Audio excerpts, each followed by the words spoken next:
I want to show you how to animate a text message pop-up window in Premiere Pro. Move your timeline slider to where you want to begin the effect. Then select your rectangle tool and draw an outline on your preview screen. Go over to Essential Graphics and check off Stroke and change the color of fill to black. Now, increase the value of corner radius until your corners start to round up a bit. Then, go over to Effect Controls and change the opacity to 75%.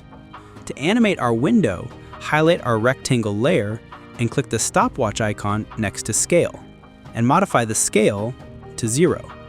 Move ahead 5 frames by holding Shift and hitting the right arrow key once, then change the value of scale to 110.